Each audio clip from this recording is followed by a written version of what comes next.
আচ্ছা, এমনটা কি কখনো খেয়াল করেছেন কিছু মানুষ আছেন যারা একটা ঘরে ঢোকার সঙ্গে সঙ্গেই সবার মনোযোগ যেন তাদের দিকে চলে যায়?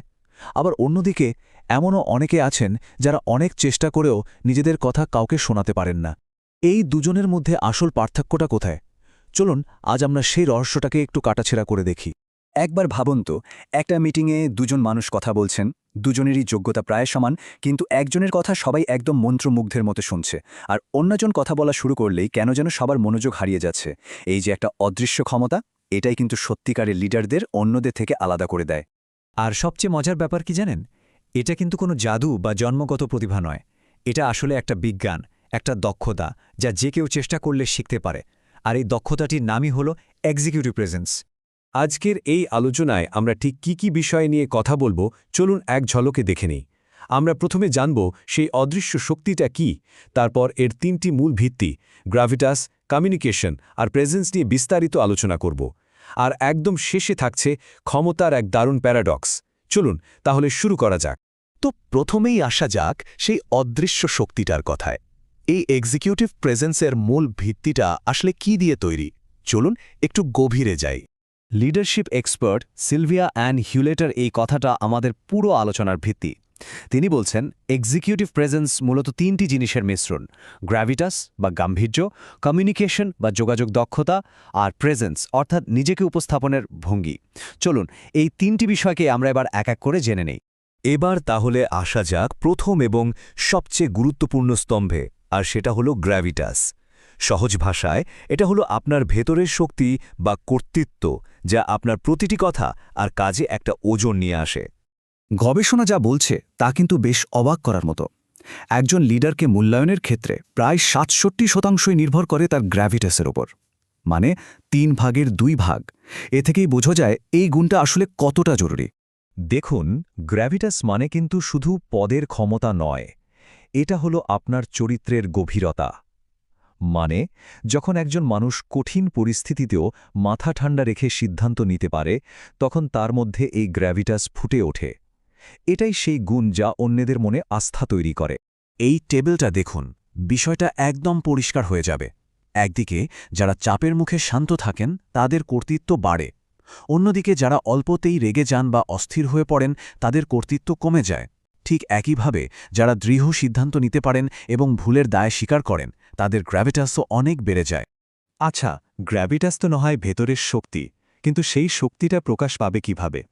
এখানেই আসে দ্বিতীয় স্তম্ভ, কমিউনিকেশন, অর্থাৎ আপনার কথা বলার ধরন, যা আপনার নেতৃত্বের সংকেতটা সবার কাছে পৌঁছে দেয়।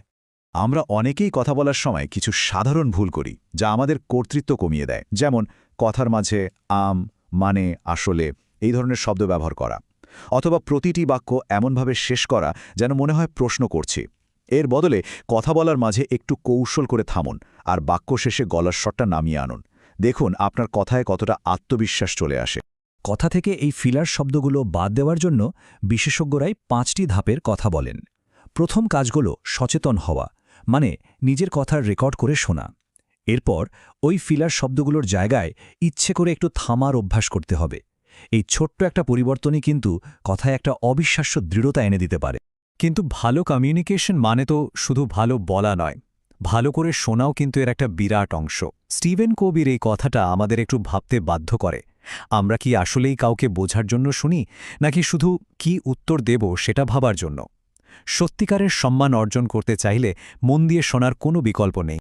মন দিয়ে শোনার মানে হল সব ধরনের ডিস্ট্র্যাকশন থেকে নিজেকে দূরে রাখা, যেমন ফোনটা একপাশে সরিয়ে রাখা, ল্যাপটপ বন্ধ করা, আর যে কথা বলছে তার চোখের দিকে তাকিয়ে থাকা।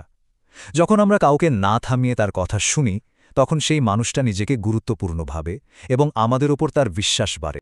বেশ, ভেতরের শক্তি অর্থাৎ গ্র্যাভিটাস হলো, কথা বলার ধরন অর্থাৎ কমিউনিকেশনও হলো। এবার আসা যাক 3 নম্বর এবং শেষ স্তম্ভে, প্রেজেন্স। মানে আপনার শারীরিক ভাষা বা বডি ল্যাঙ্গুয়েজ, কোনো কথা না বলেও কিভাবে আত্মবিশ্বাস প্রকাশ করা যায়, চলুন সেটাই দেখি। এটা সত্যি অবিশ্বাস্য, তাই না? গবেষণা বলছে মানুষ 1 সেকেন্ডে 10 ভাগের 1 ভাগেরও কম সময়ে শুধুমাত্র আপনার শারীরিক ভাষা দেখে আপনার সম্পর্কে একটা ধারণা তৈরি করে ফেলে। এই প্রথম প্রভাব বা ফার্স্ট ইমপ্রেশনটা কিন্তু খুবই শক্তিশালী। থিয়েটারের জগতে একটা খুব মজার ধারণা আছে, নাম স্ট্যাটাস গেমস।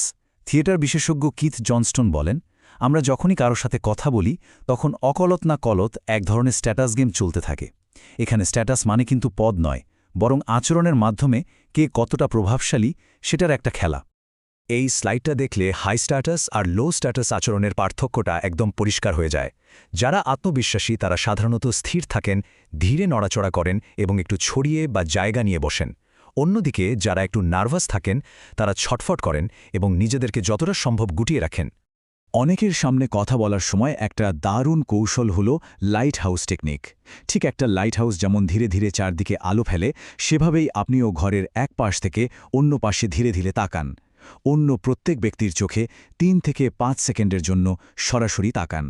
এতে সবার সাথে একটা ব্যক্তিগত সংযোগ তৈরি হয় এবং আপনার আত্মবিশ্বাসও ফুটে ওঠে। এতক্ষণ আমরা যে ৩টি পিলার নিয়ে কথা বললাম, এবার সেগুলোকে এক জায়গায় আনার সময় হয়েছে। আর এখানেই কিন্তু ক্ষমতার এক অদ্ভুত প্যারাডক্স বা বিরোধাভাস লুকিয়ে আছে। কর্তৃত্ব অর্জনের আসল রহস্যটা এখানেই। আর এটাই হলো সেই আসল রহস্য। বিষয়টা শুনতে অদ্ভুত লাগলেও সত্যি। আপনি সম্মান দাবি করার চেষ্টা যত কম করবেন, তা তত স্বাভাবিকভাবে আপনার দিকে আসবে। সত্যিকারের কর্তৃত্ব আসলে জোর করে আদায় করার জিনিস নয়, এটা অর্জন করতে হয়। তাহলে কর্তৃত্ব অর্জনের সেরা উপায়টা কি? সেটা হলো অন্যকে সম্মান দেওয়া। যখন আপনি মন দিয়ে কারো কথা শোনেন বা নিজের ছোটখাটো ভুল স্বীকার করে নেন, তখন মানুষ আপনাকে আরও বেশি বিশ্বাস করে। সামাজিক প্রতিযোগিতায় না গিয়ে ভালো কাজ আর ভালো সম্পর্কের উপর মনোযোগ দিন। সবশেষে মূল কথাটা হল, এক্সিকিউটিভ প্রেজেন্স মানে কোনো মুখোশ পরা বা অভিনয় করা নয়, বরং এটা হলো আপনার ভেতরের আসল সত্তাটাকে সুন্দরভাবে ফুটিয়ে তোলার একটা প্রক্রিয়া। আপনার আন্তরিকতাই হতে পারে আপনার সবচেয়ে বড় শক্তি। তাহলে এবার ভাবার পালা। এই সপ্তাহে আলোচিত বিষয়গুলো থেকে ছোট্ট কোনো একটা অভ্যাস বেছে নিয়ে কে যাত্রাটা শুরু করা যায়? হতে পারে সেটা কারো কথা মন দিয়ে শোনা, অথবা কথা বলার সময় ফিলার শব্দ ব্যবহার না করা। এই ছোট্ট একটা পদক্ষেপে কিন্তু আপনার উপস্থিতিতে একটা বড় পরিবর্তন এনে দিতে পারে।